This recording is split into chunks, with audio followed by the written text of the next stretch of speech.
로마서에서 우리가 1장부터 11장까지는 어떤 교리에 대한 부분을 말씀하고 있다면 지금 이제 12장, 13장 또 이렇게 실천의 부분, 우리가 말씀을 교리나 계명을 받고 중요한 것이 무엇일까요? 첫 번째는 그 약속, 언약을 기억하는 것입니다.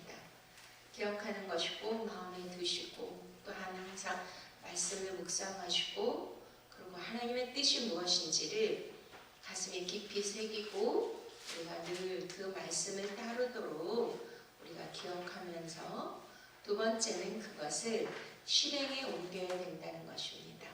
행함이 없는 믿음은 죽은 믿음이라고 야고보 사도도 말씀하고 있습니다. 사도 바울도 우리가 행함이 없다라면 그 말씀 자체가 효력이 없다라는 것이죠.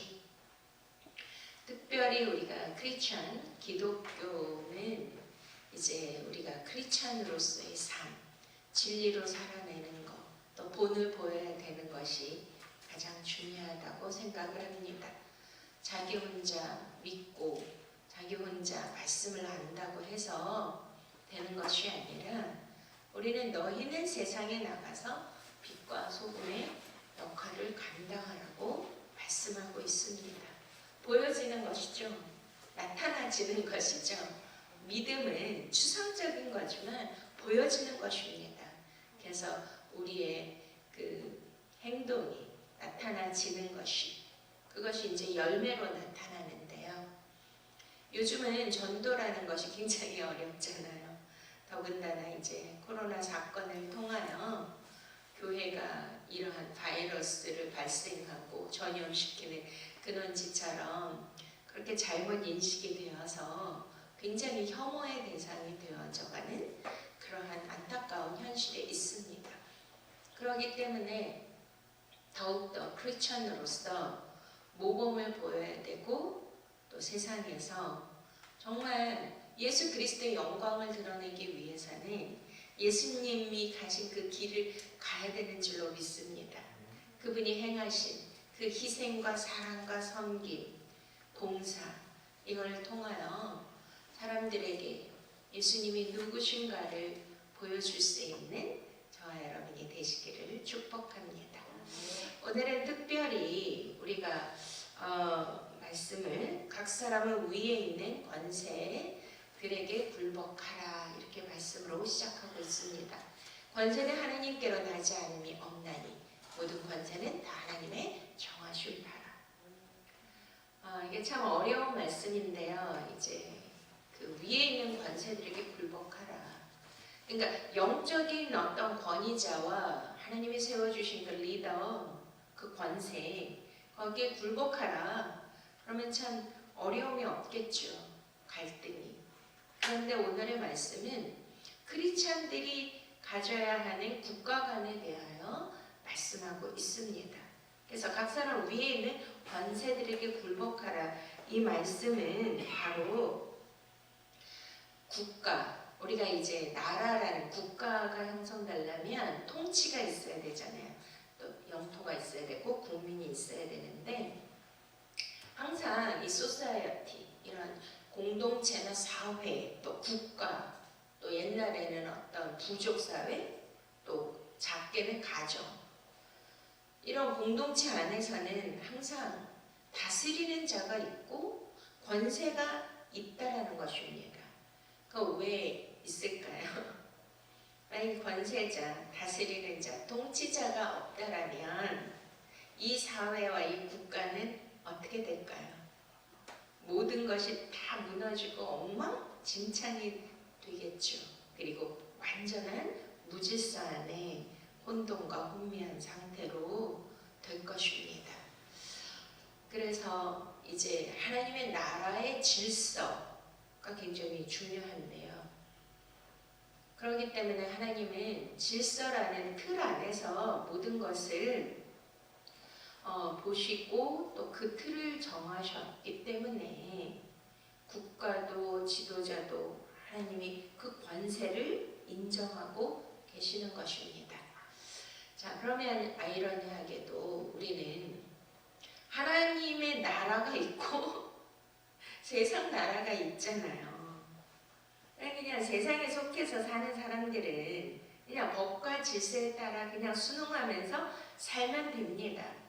그런데 우리 크리스천들은 이 국가라는 또 세상 나라가 있고 또 하나님이 주신 법도가 있고 명령이 있고 하나님의 최상위권의 법이 있지 않습니까?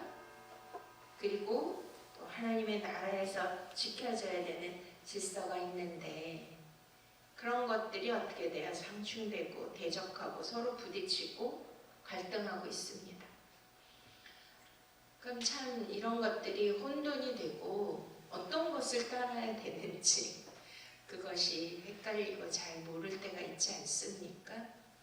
더군다나 이렇게 위정자나 대통령이나 권세자들이 하나님의 법을 잘 따르고 또 크리스찬이고 기독교 정신을 갖고 있는 분들이라면 우리가 따라가고 복종하고 그 질서 안에 사는 것이 참 편하고 좋은데 우리가 알다시피 다 우리 마음에 들고 우리가 원하는 그런 지도자가 있는 것이 아니잖아요. 그러니 이제 대권 주자들 막 요즘 나와서 난리가 났는데 또 자기가 원하는 정치 성향이 있고 또 이런 국가관이 있고 나는 이러한 정치를 원한다. 또 이렇게 되어야 된다라는 자기 주관들이 있고 이데올로기, 이념, 사상 이런 것들이 다 다르지 않습니까? 그러니 뭐 어디에 맞춰야 된다는 것이 참 어려운 그런 세상에 있습니다. 그렇기 때문에 지금 바울은 그럼에도 불구하고 모든 권세는 하나님이 내려주신 것이다.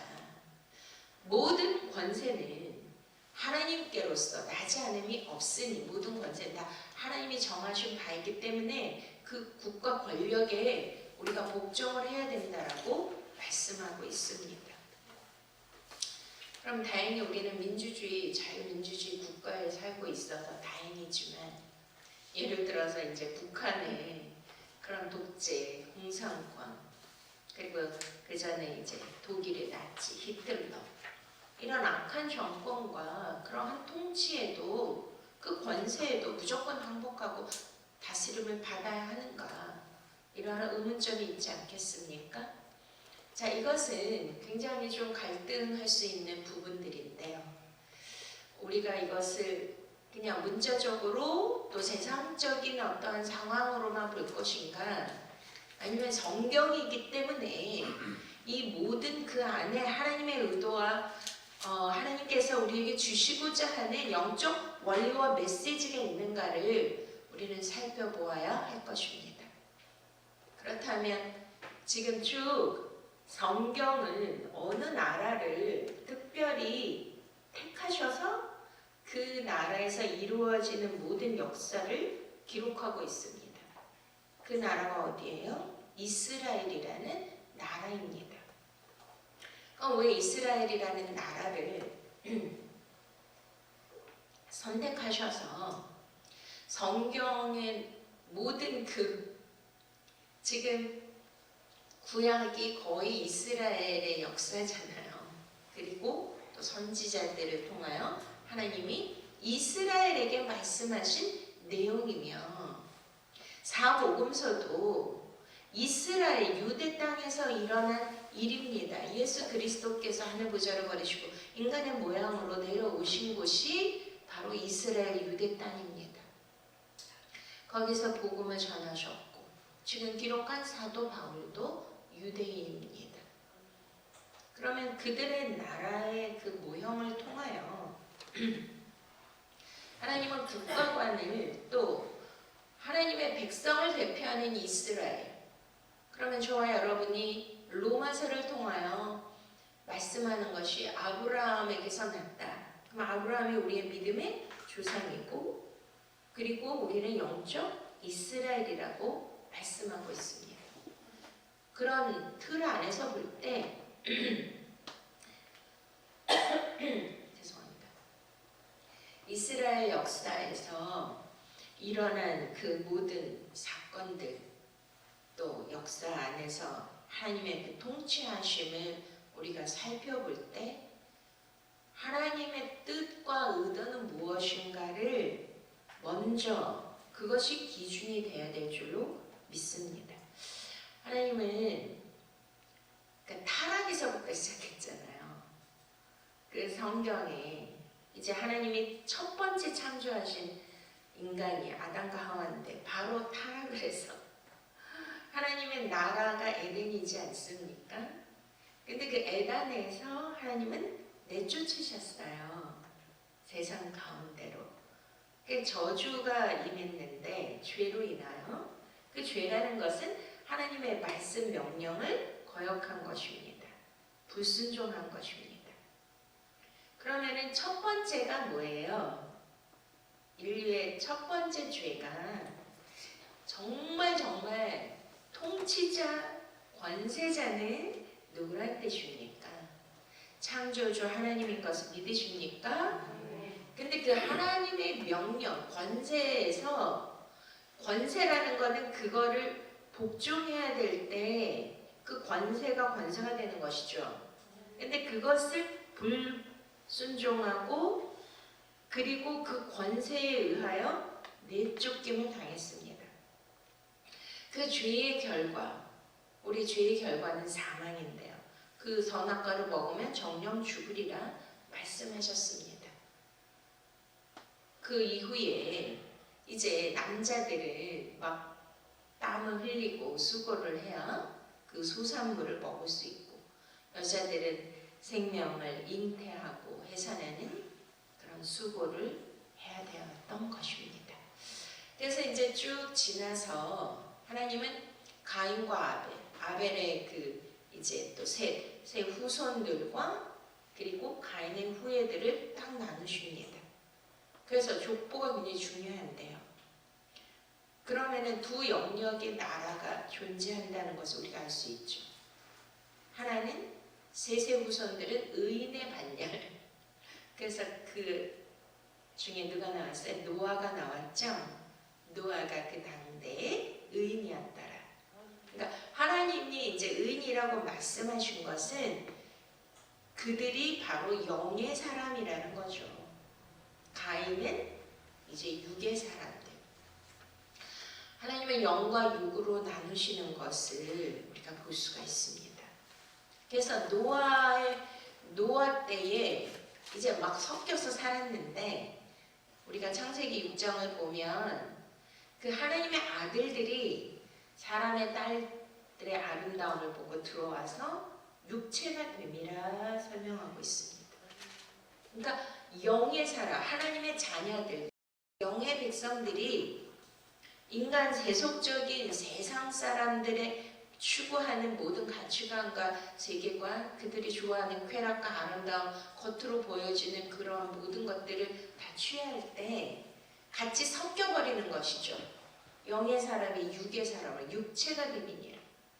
그러면 하나님은 반드시 어떤 존재만 구원하십니까? 의인만 구원하시고 믿습니까? 그래서 요한계시록 19장에 어린 양의 신부가 뭘 입어요? 그들의 그 세마포는 옳은 행실이라. 근데 그 이제 표현이 해석이 원래 원어에서는 righteousness, 의라는 거예요. 의의 옷을 입었다는 거예요. 옳을 의. 의는 누구시죠? 예수 그리스도. 예수 그리스도 구원의 옷, 의의 옷을 입었다는 것입니다. 그러니까 영적인 사람들, 영의 의의 옷, 진리의 옷, 이것을 입은 자들만 어린 양, 예수 그리스도의 신랑의 그 어린 양 혼인신체에 들어갈 수 있는 자격이 있는 것이고요. 그러니 하나님은 영의 사람만 구원하는데 다 섞여버려가지고 다 타락을 했기 때문에 하나님 보시기에 어땠어요? 모든 사람의 생각이 악하고 죄가 관영했음을 보고 하나님은 기준이 있습니다. 그런 기준에 그 모든 악과 어둠이 가득 찼을 때 하나님은 공의의 하나님이시고 심판의 하나님이시기 때문에 심판이 이루어질 수밖에 없다라는 것입니다. 근데 그때 이제 노아와 노아 식구 다 합해서 8명만이 구원을 받았죠. 그것이 뭐냐면 하나님의 나라예요. 소수입니다. 다 진멸을 하고 다 홍수로 심판을 했는데 또 이제 이렇게 이제 성경에 이렇게 쭉 연대기상의 그 흐름을 보면 이제 니무롯이라는 또 영걸이 나와가지고 그 니무롯은 모든 태양신의 원흉이고 원조예요. 모든 이방신들은 다 태양신 숭배 사상을 가지고 있거든요. 공산주의도. 그렇게 또 나뉘는 거예요. 영과 요 계속. 그런데 이제 하나님이 누구를 택하십니까?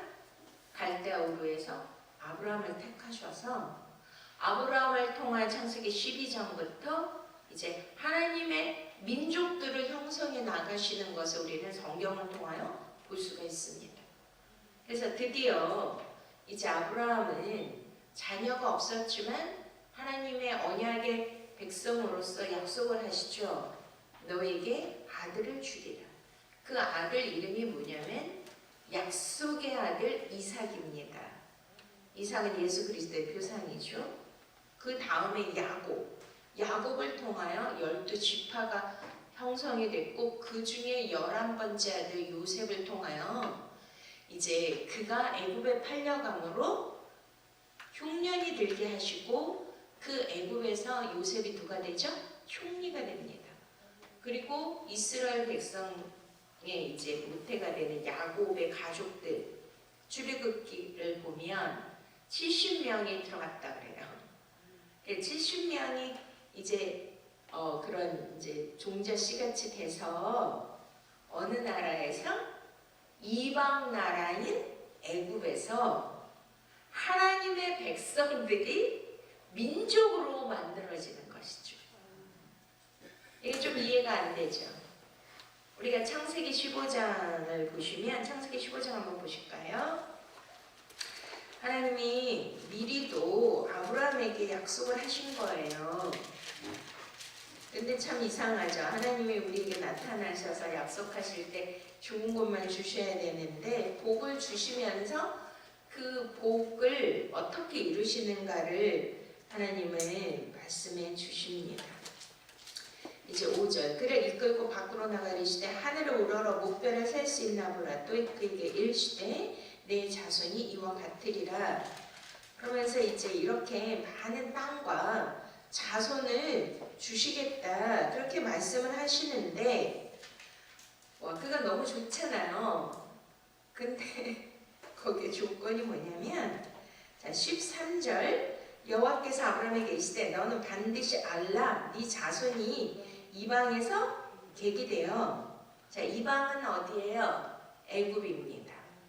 애굽에서 계기되어 그들을 섬기겠고 그러니까 아니 네 자손들이 많은 민족이 되는데 그 이방 나라 애굽을 어떻게 한다는 거야? 애굽의 사람들을 섬긴다 노예를.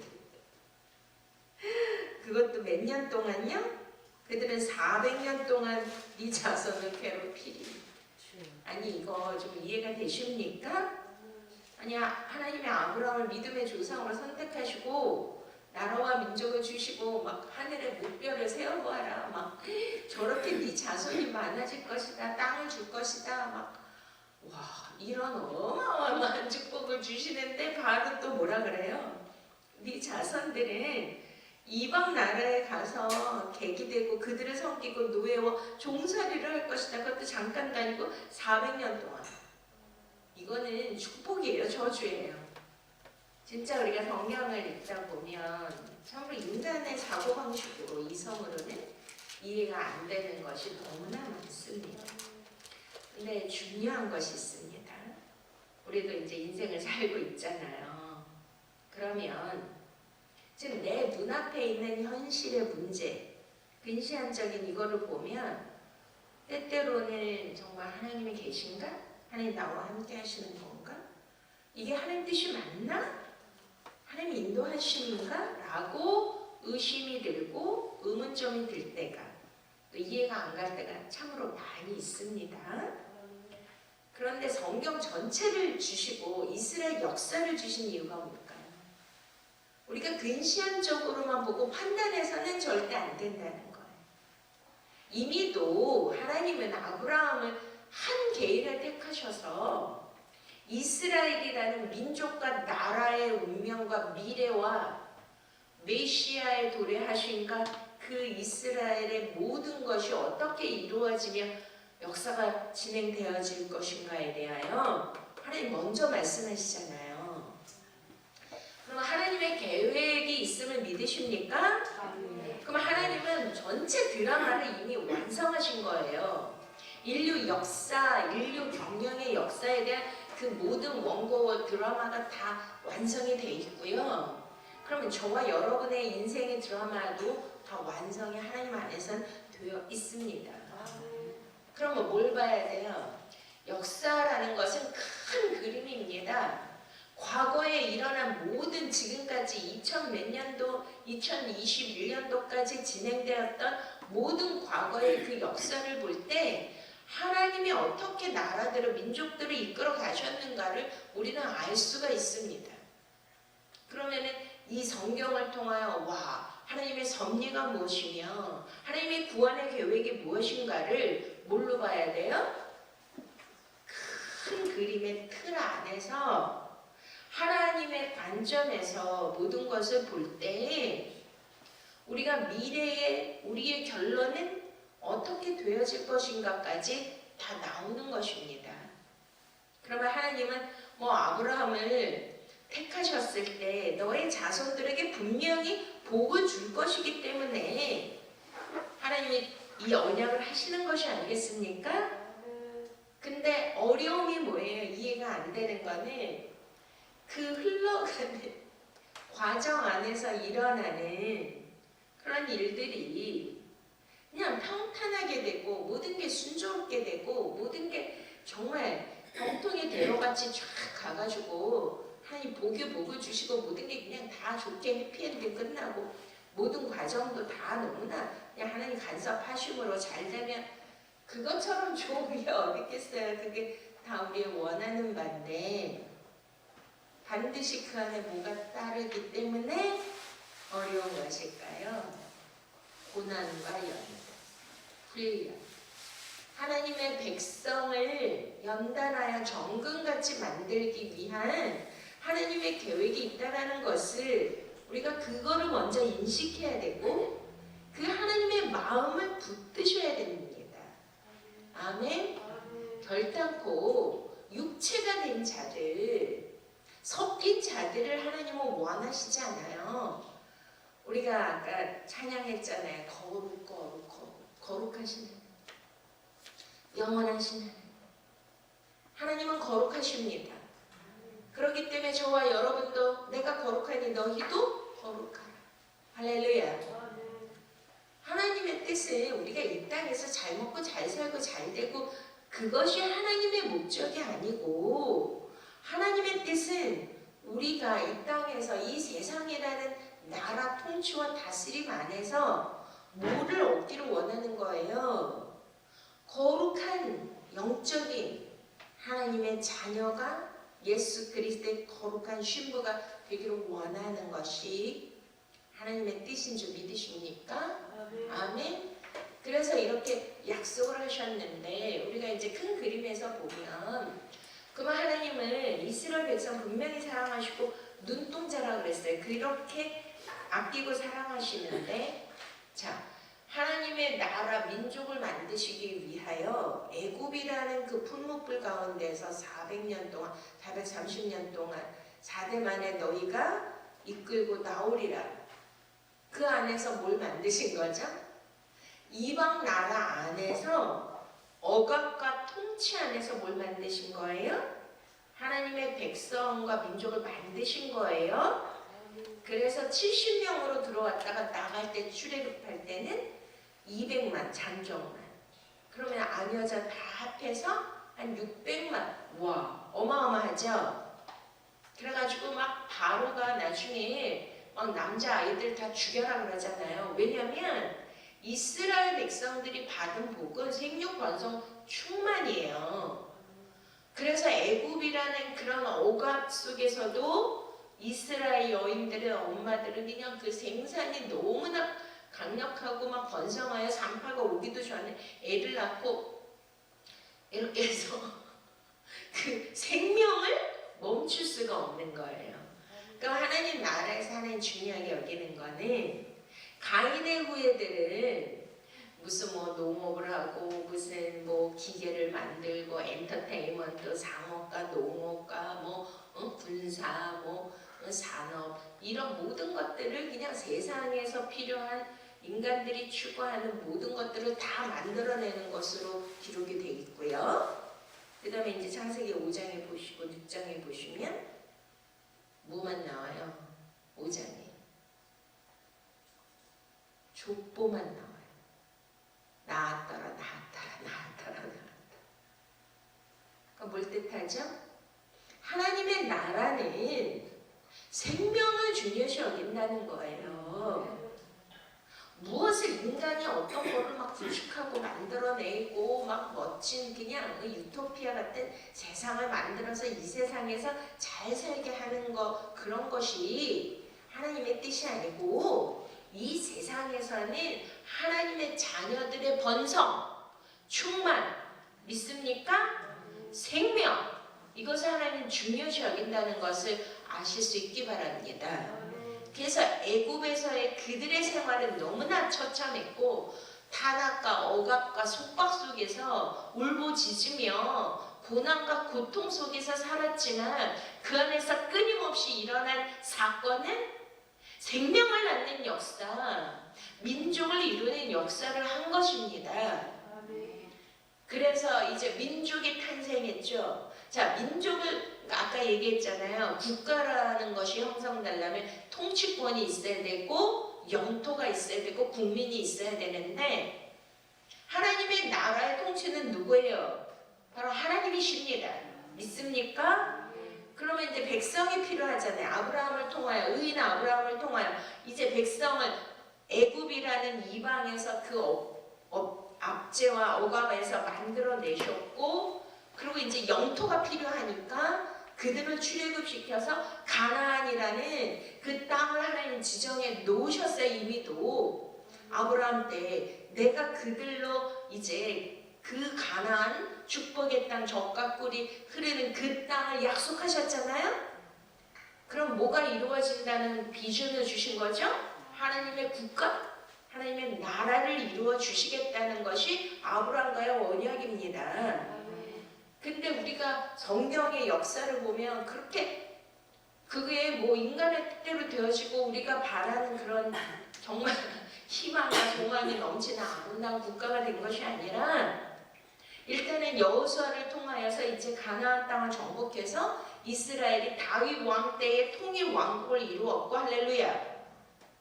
하나님의 통치가 이루어진 거 믿으십니까? 원래는 하나님은요 왕을 세우는 게 하는 뜻이 아니에요. 사사기에 보면 그들이 자기네들의 소견대로 하였더라. 사무엘이라는 선지자가 어떤 그러한 분기점에 있었던 전무후무한 하나님의 종인데요. 사무엘 선지자를 통하여 제사장, 왕, 이 모든 역할을 하게 하시고 사무엘의 선지자가 누구에게 기름 부었어요? 사울 왕. 이스라엘의 최초의 왕이 사울 왕이에요. 근데 그때 막 백성들이 들고 일어났어요. 막 외부 아말렉, 뭐 블레셋 막 이렇게 쳐들어오니까 막 약탈에 가니까 우리도 누가 있어야 된다. 왕이 있어야 된다. 통치자가 있어야 된다. 막 이러니까 그러면 그 왕을 세우면 그 왕이 너희 것 다 뺏어갖고 다 너희를 괴롭힐 것이다. 그래도 좋으니 우리는 왕을 달라. 이스라엘 백성들이 그렇게 했죠. 그러니까 하나님은요 우리가 너무 막 원하고 그걸 뭐라 그래요? 막 애들 막 우리 어렸을 때 보면 장난감이나 뭐 그런 거 안 사주면 막 땡깡을 부리고 난리를 치잖아요. 이스라엘 백성도 똑같았어요. 왕을 달라고. 그럼 하나님은 들어주신다니까요. 근데 그 결과의 보응은 누가 받아요? 땡깡 부려서 하나님 뜻이 아닌데도 내 뜻을 이루기 위해서 그렇게 하는 것에 대한 것을 하나님은 소원을 이루어 주시지만 그 보응은 그 자신이 받는 거예요.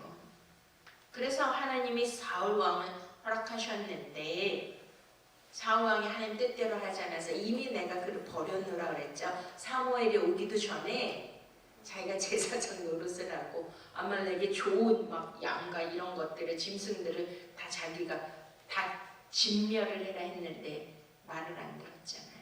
그러니까 하나님은 분명히 버렸다고 하십니다. 그러면 잘 들어보세요. 애굽에서 이스라엘 나라를 만드시는 모태로 만드셨고 그 다음에 이제 솔로몬이 타락을 해가지고 말년에 남, 유다, 북, 이스라엘로 나뉘었죠. 근데 그들도 다윗의 길로 가지 않았기 때문에 하나님의 말씀과 하나님의 뜻에 행한 왕들이 극히 소수였어요. 근데 그 기준이 누구냐면 다윗 왕이에요. 다윗은 하나님의 사랑받는 자, 하나님의 마음에 합한 자, 예수 그리스도의 표상 믿습니까? 그런데 그들이 계속 범죄하고 하나님을 배도하고 배반하고 떠나고 이방신을 섬기고 이러한 영적인 타락을 통하여서 하나님은 어떻게 해요? 잘 들어보세요. 하나님의 말씀, 하나님의 언약, 하나님의 사랑은 영원합니다. 신실합니다. 하나님의 택하신 자녀 버리지 않습니다. 누가 버려요? 내가 하나님을 떠나는 거예요. 근데 그 결과의 보응은 자신이 받는 거예요. 이해가 되십니까? 그랬을 때 이스라엘 백성들이 또 어떻게 됐어요? 바벨론으로, 아수르로 패망하게 돼. 나라를 잃어버려. 근데 그것도 하나님의 허락하신 거죠. 그래서 그들의 또 뭐를 해요? 그들의 통치에 다스림을 받는다고요. 이스라엘의 나라의 운명이에요. 그러면 우리가 예수님이 계신 그때 당시는 이스라엘의 그 현실은 어땠어요? 로마 식민지에 있었다니까요. 또 이방의 나라의 통치를 받고 있었어요. 그러면 우리가 이걸 큰 그림으로 볼 때 어머나 이게 뭔 일이요? 아니 하나님이 택하시고 하나님이 사랑하시고 하나님이 직접 민족과 나라를 다 만들어 놓으시고 아니 왜 하필 이방 나라에 그런 고통을 받게 하시냐? 응? 그들의 압제와 그들의 탄압을 왜 받게 하시냐? 이게 이해가 되십니까? 안 되십니까? 그리고 또 뭐라 그래요? 사도 바울은 그들의 권세에 복종해야 된다. 모든 권세는 하나님께로부터 났도다. 자 이제 좀 이해가 되실까요? 어떤 이해가 되실까요? 하나님이 작정하셨다는 거예요. 모든 권세에. 그러면 이스라엘 백성을 만드시는 그 모태의 어느 나라에서 만드셨어요? 애굽이라는 이방 나라. 그래서 뭐의 통치로 받게 하셔요? 아주 무서운 마음이 강팍한 바로 왕의 통치를 받게 하시죠. 지금 조금 영적으로 이해가 되고 계십니까? 깨달음이 오고 계십니까? 지금 인간으로서는 이해가 안 되잖아요. 어떻게? 아니 하나님이 사랑하면 좋은 거 줘야 되고 편한 거 줘야 되고 자유를 주셔야 되고 형통을 주셔야 되고 잘 살게 해주셔야 되는데 뭐야 차라리 하나님을 안 믿는 게 낫지. 하나님 믿으면 다 노예로 살아야 되고 그런 무서운 이방 나라의 그런 압제와 통치를 받아야 되고 억울하게 그냥 불편하게 이렇게 살아야 되는 건가? 라고 생각할 수 있지만 우리가 뭘 알아야 된다 그래요? 큰 그림 안에서 큰 틀 안에서 하나님의 구속의 섭리를 우리가 먼저 깨닫지 않으면 절대 이것을 이해할 수가 없다라는 거예요. 지금 이해가 되십니까? 그러면 하나님의 뜻은 뭐예요? 애굽에서 왜 그렇게 이방의 권세 아래 굴복하게 하셨을까요? 자, 우리가 예를 들어서 북한이 지금 김정은이의 그런 너무나 어마어마한 철통 권세에게 지금 크리스천들도 굴복하고 그 권세의 다스림을 받고, 그렇지 않으면은 막 어마어마한 정치범 수용소에서 그런 고문을 당하고 그렇게 무섭게 살 수밖에 없어요.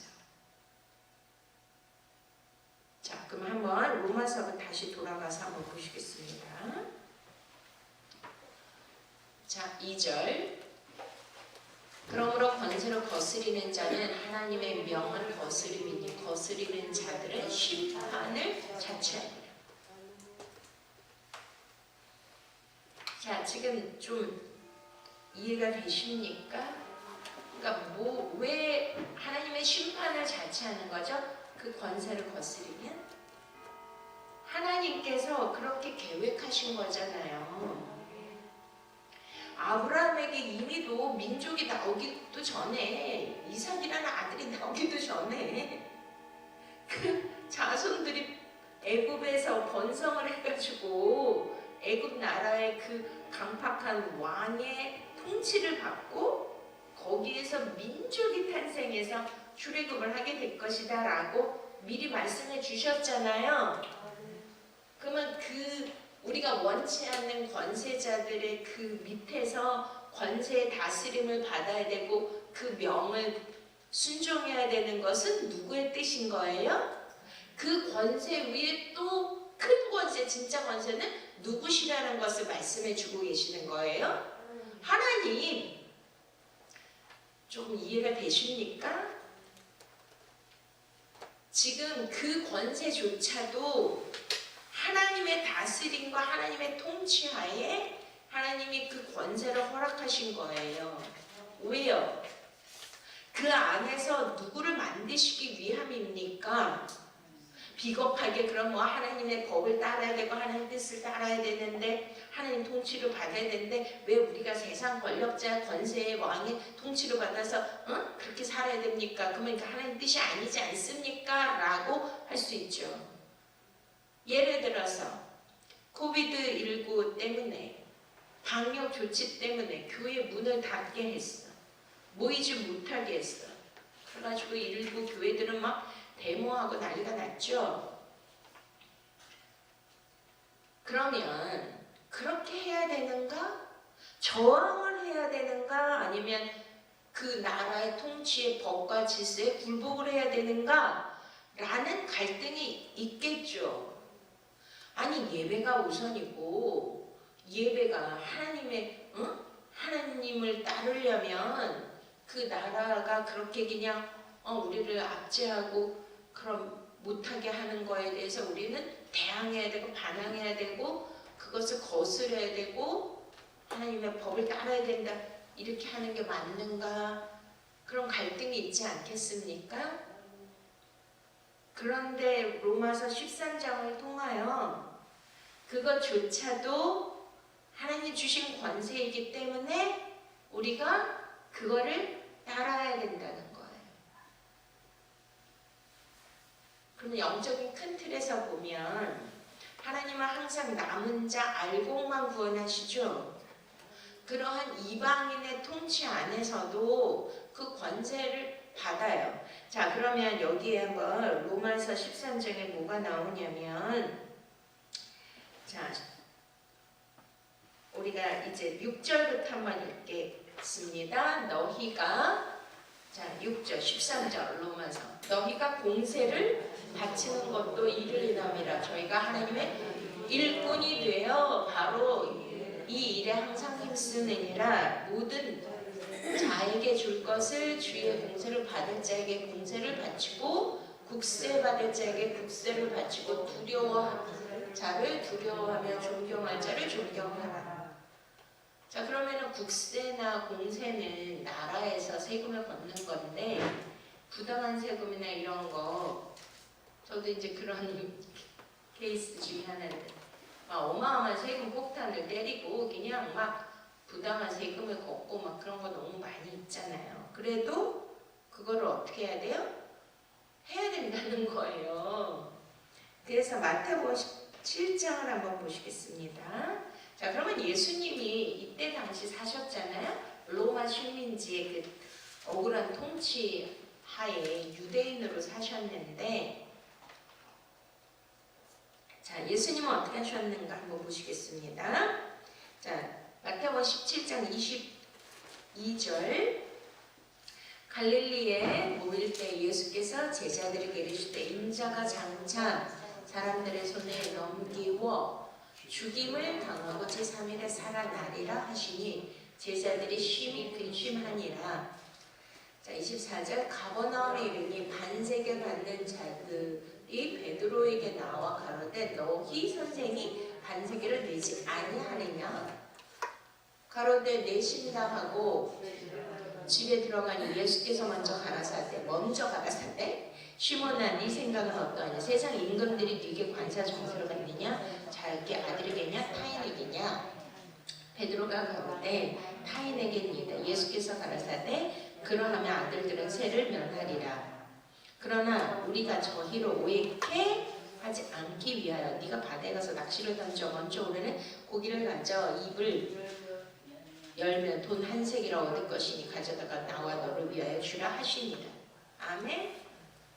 자, 그러면 예수님은 하나님의 아들이고 또 아들이기 때문에 세를 안 내도 되지만 이제 또 한편으로는 타국인이죠.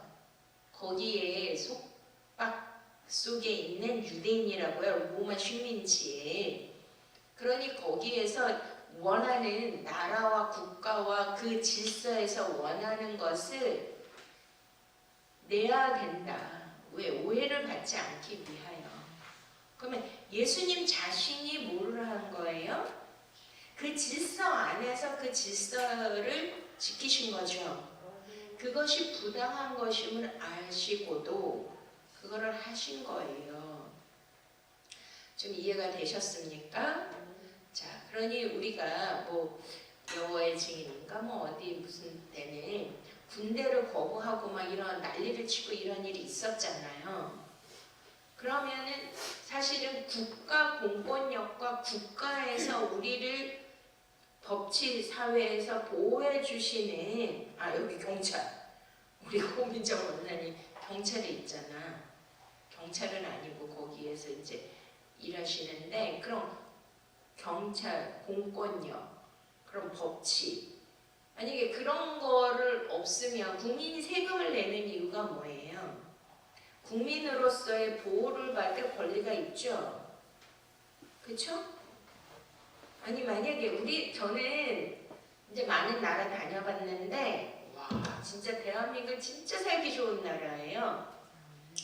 법치주의가 잘 이행되고 우리 경찰들이 진짜 좋아요. 저도 서울경찰에 가서 집회한 사람이 여러 번.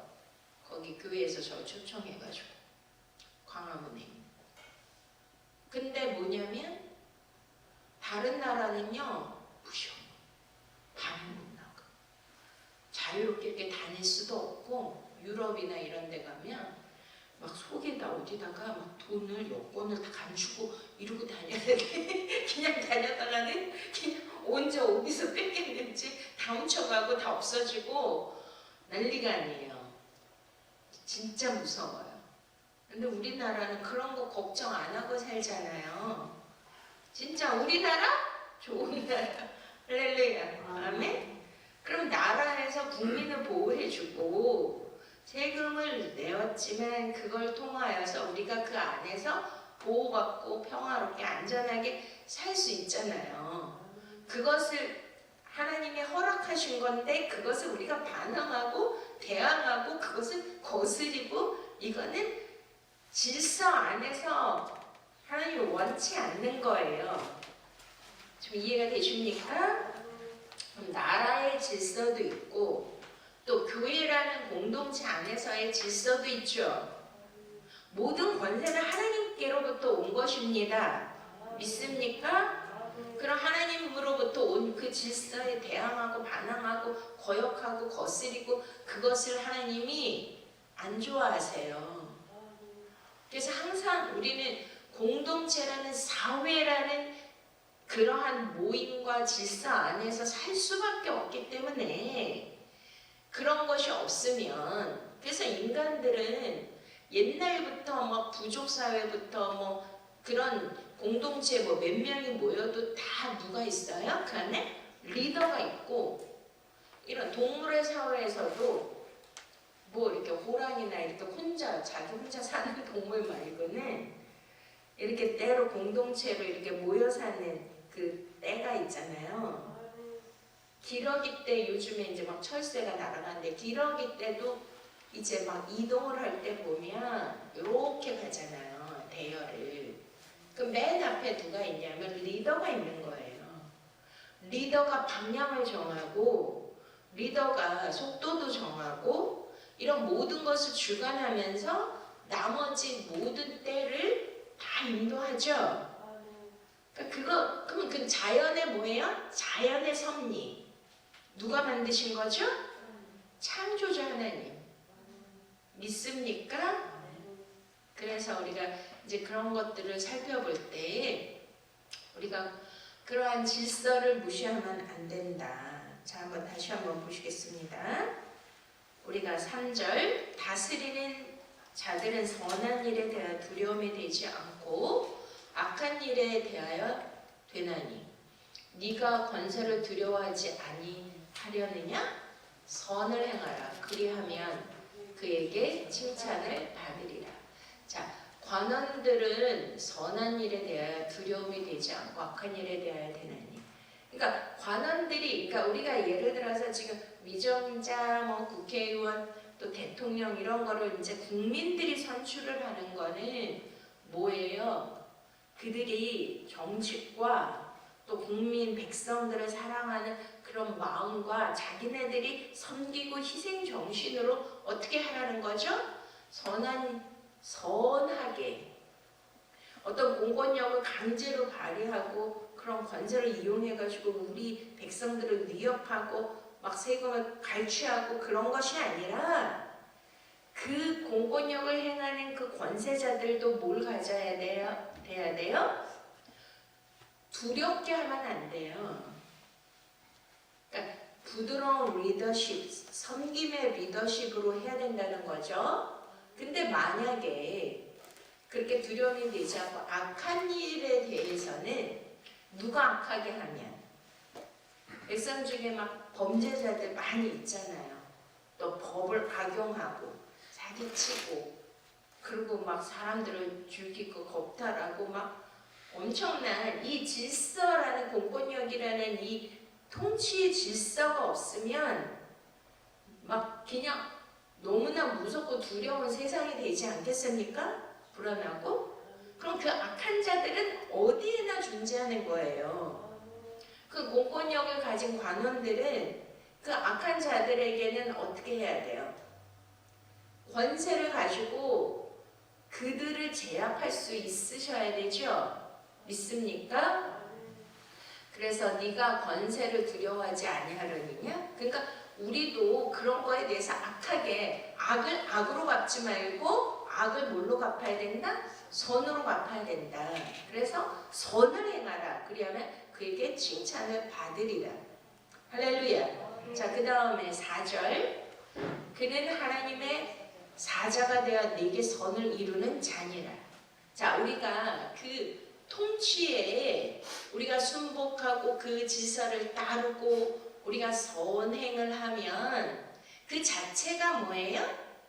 하나님의 사자가 되어서 그 선이 우리에게로 온다는 거예요. 예를 들어서 뭐 우리 경찰에서 뭐 선한, 그러니까 막 남을 도와주고 경찰을 도와주고 누가 폭행당하는데 그들을 보호해주고 지켜주고 구해주고 그러면 선행상을 주잖아요. 그러니까 그런 것처럼 우리가 계속 그런 통치 안에 있어도 계속 선을 행할 때 하나님이 이제 그 선을 행하는 자에게 더 선행으로 갚아주시고 네가 악을 행하거든 두려워라. 그가 공연히 칼을 가지지 아니하시고 하나님의 사자가 되어 악을 행하는 자에게는 진노하심을 위하여 보응하는 자니라.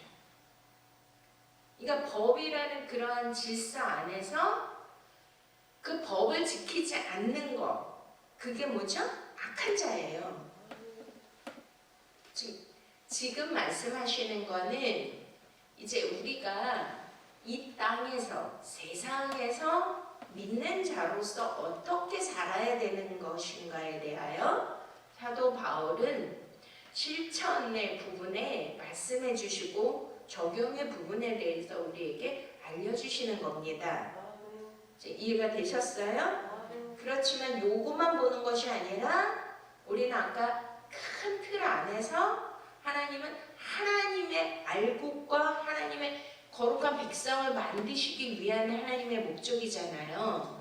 그러면 어떠한 악한 통치 안에서도 그것을 막 내가 악으로 막 갚으려고 그렇게 하는 것이 한 뜻이 아니라 악한 통치가 있다 할지라도 선을 행할 수 있어요, 없어요? 선행할 수 있죠. 이해가 되십니까? 근데 스스로 그거를 거스리고 악을 행하면 하나님의 진노하심의 그것이 보응을 스스로 받는다는 것입니다. 자, 5절. 그러므로 굴복하지 아니할 수 없으니 노를 인하여만 할 것이 아니라 또한 양심을 인하여 할 것이니라. 자, 그러면은 지금 여기에서 중요한 말씀이 중요한 단어가 뭐예요? 양심을 인하여 할 것이니라. 따라 하시겠습니다. 양심을 인하여 할 것이라. 그러면 최상위 법이 뭐예요? 법이 있어요. 통치가 있어요. 지켜야 될 규율이 있어요. 그렇지만 그 안에서 이것은 정말 부정한 거야. 정말 부당한 거야. 라고 해서 저항할 수 있는 그런 게 있어요? 없어요? 근데 하나님이 우리에게 주신, 그러니까 율법을 주시기 전에 인간들에게 뭘 주셨습니까? 양심의 법을 주신 거예요. 근데 우리가 타락하면 양심이 무뎌져요. 근데 영적으로 우리가 하나님을 잘 믿고 선을 행하면 뭐가 살아나냐면 양심이 살아납니다. 그러니까 무조건 뭐 비굴하게 그렇게 살아야 된다 그 뜻이 아니에요. 그러면 이제 역사 안에서 우리가 볼 때 우리나라도 이런 이제 일제 식민지에 있었잖아요. 그러면은 대한독립만 뭐 유관순 누나라든지 독립운동가라든지 그 부정하고 부당한 억압과 통치에 저항한 그러한 분들이 있었죠. 그런 분들 때문에 또 우리 백성들이 살아날 수가 있었고 또 민족애와 어떤 다른 국가관을 가질 수 있지 않았겠습니까?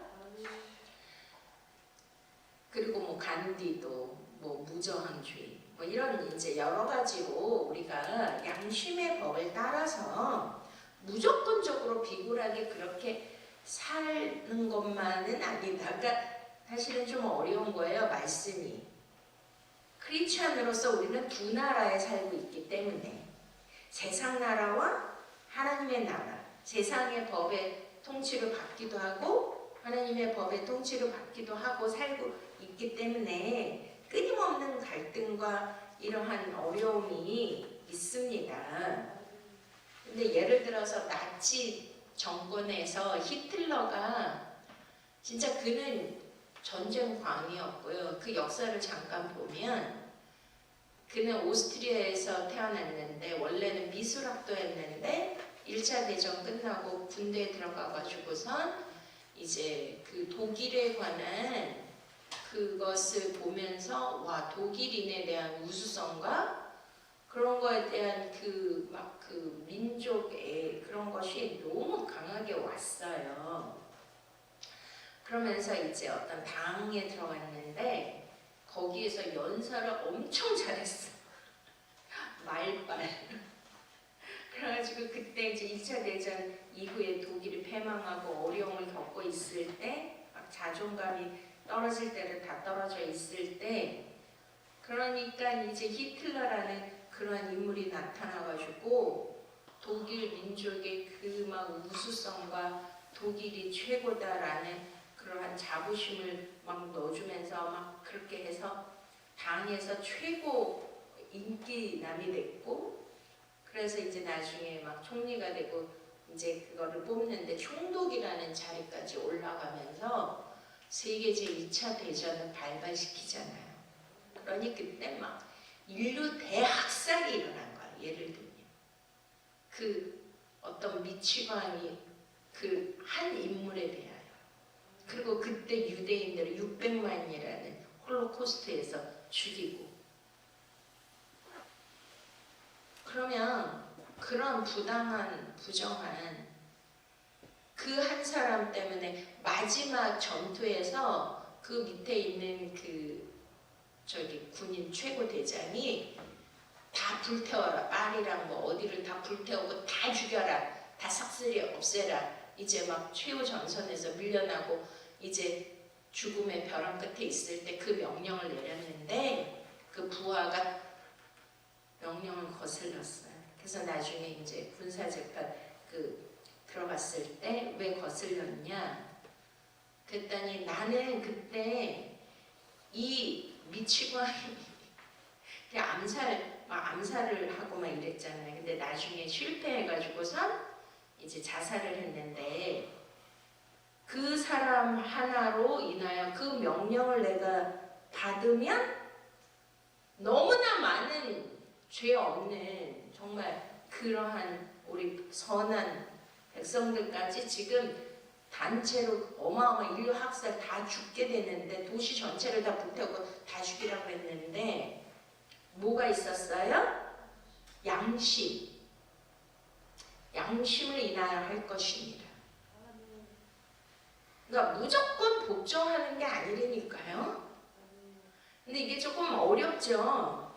그래도 잘 영적으로 하나님의 인도를 잘 받으시고 우리 안에 양심의 법이 더 우선이란 걸 아시고 믿습니까?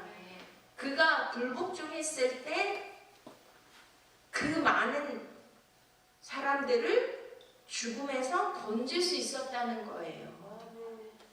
그리고 보네퍼라는 목사님은 그 미친 개에게 뭐를 맡길 수 없다. 운전대로 맡길 수 없다. 그래가지고 히틀러를 암살하는 그 조직에 같이 가담할 정도로. 그러니까 우리가 이제 지금 일어나는 일들의 그러한 부당하고 억압하고 이런 것들에 대해서 참으로 잘 해석이 안 되어질 때가 있고 또 그런 경우를 당할 때가 있지만 우리가 성경 말씀을 기준으로 해서 우리가 하나님 말씀을 따라가야 되는 저와 여러분이 되실 수 있기를 바랍니다. 아멘. 그래서 아까 다시 한번 이제 우리가 9절까지는 못하는데요. 우리가 7절까지 우리가 하고 마치겠습니다. 아까 우리 말씀 읽었죠? 자, 6절 너희가 공세를 바치는 것도 이를 인함이라. 저희가 하나님의 일꾼이 되어 바로 이 일에 항상 힘쓰느니라. 자, 공세를 바치는 게 왜 하나님의 일꾼일까요? 아까 말씀드렸잖아요. 전체 큰 틀에서 예수님도 뭐 하셨어요? 그 성전세를 내셨습니다. 본인이 하나님이고 본인이 하나님의 아들임에도 불구하고 그거를 낼 이유가 없음에도 무엇을 그 질서를 지키고 질서가 무너지면 모든 것이 다 무너지기 때문에 그것을 지키기 위해서 그 일을 행하신 것이죠. 근데 이거를 하는 것이 누구라 그래요? 하나님의 일꾼이 되어 이 일에 항상 힘쓰라 그래요. 자, 하나님의 일꾼은 잘 들어보세요. 교회에 오셔가지고 교회 봉사하고 교회 일만 열심히 하고 전도하고 이것만 하나님의 일꾼이 아니라 하나님은 우리가 세상에서도 크리스찬으로서 하나님의 사람으로서 하나님의 일꾼으로서 하나님을 우리를 통해 드러내기를 원하시는 거예요. 그러면 나가서도 뭐 해야 돼? 나가서도 모든 사람들에게 본이 돼야 돼. 직장에 가서도 어떻게 해야 돼요? 그 직장에서 제일 성실하셔야 돼요. 믿습니까? 제일 열심을 내셔야 되고 모든 사람에게 본이 될 수 있도록 그들을 섬겨야 되고 아름다운 행실, 덕을 끼치고 선을 행하고 할렐루야. 질서를 잘 지키고, 그치만 뭐는 어기면 안 된다. 양심의 법은. 좀 이해가 되셨습니까? 그랬을 때 그들도 뭐를 아까 뭐 해준다 그래요? 칭찬. 여러분들 직장에서 우리 고민정 원사님 최고 칭찬받을 것 같아. 네, 진짜 분명히. 우리 정은숙 우리 원사님 오랜만에 오셔서 너무 감사한데 이제 코로나 풀려가지고 많은 분들이 제가 들은 분들만들의 평가도 너무 훌륭하시다고 얘기하세요. 뭐 교회에서나 약국에서나 사람을 대할 때 그냥 뭐 인간으로 대하는 게 아니라 주님의 마음으로, 그쵸? 하나님의 일꾼으로서 나의 말과 언행과 행동과 표정과 모든 것이 다 하나님의 일꾼으로서의 자부심과 그 모습으로 하실 때 모든 사람들의 존경과 칭찬을 받을 뿐만이 아니라 하나님이 그 자체를 하나님의 일꾼으로 생각하신다는 거예요. 그럴 때 그가 인정을 받아야, 모든 공동체와 모든 소속된 곳에서 인정을 받아야 사람들이 그를 통하여 누구를 보는 거죠? 하나님을 보는 거잖아요. 아, 교회 다니고 예수를 믿으면 저렇게 본이 되는구나, 저렇게 성실하구나, 저렇게 질서를 잘 지키는구나, 저렇게 아름답구나. 믿습니까? 근데 많은 크리스찬들이 조금 잘못 오해를 해서 무조건 독불 장군처럼 막 그렇게 그러니까 사람들이 교회를 왜 기독교를 개독교라고 하는 줄 아세요? 너무나 동떨어지게 그냥 뭐 이기주의로 하나님만, 그리고 세상은 더럽고 그런 식으로 하기 때문에 안 되는 거야. 소금이라는 건 뭐예요? 녹아져야 돼요. 그들 안에 들어가서. 저는요 I'm Christian 이렇게 말 안 해도 돼요. 그냥 모습으로 보이는 거죠. 행동으로. 제가 저번에 이사하면서 막 그 포장에서 사람들이 왔는데 막 곳곳에 십자가가 있으니까 천주교인입니까? 막 이러더라고요. 그래서 아니요, 저는 목사예요. 그때 깜짝 놀라는 거예요. 목사님이세요? 어떻게? 그러니까 제 외모가 그러니까. 근데 거기에 막 이제 막 공로패, 뭐 감사패 이런 게 이제 목사로서 받은 게 있고 그랬더니 그분들도 크리스찬인데 와, 그래가지고요. 제가 목사라고 말한 이유는 아니 목사가 왜 저래? 어떻게 저렇게 할 수가 있어? 이러면 안 되잖아요. 그러니 얼마나 내가 몸으로 돈으로 그들을 섬기고 애를 쓰고 그랬는지. 와, 그래가지고 와, 이런 분 처음 봤다고 그분들의 평가를 받았습니다. 할렐루야. 그러니까 정말 남들보다, 세상 사람들보다 여러분들의 일터에서 2배, 3배 잘하셔야 돼요. 더 힘쓰셔야 돼요. 하나님의 칭찬과 모든 사람들의 칭찬을 받으시기를 축복합니다. 기도하시겠습니다. 할렐루야. 좋게 하신 하나님 감사와 찬양과 영광을 드립니다. 하나님 참 세상에 살면서 세상의 권력, 세상의 통치를 받으면서 사는 게 쉬운 건 아니지만 오늘 말씀을 통하여 하나님의 위대한 섭리를 깨닫게 해주시고 지금 사는 모든 그러한 질서 안에서 하나님과 사람들에게 칭찬과 존경을 받을 수 있는 우리 모두가 되게 하여 주시옵소서. 예수 그리스도 이름으로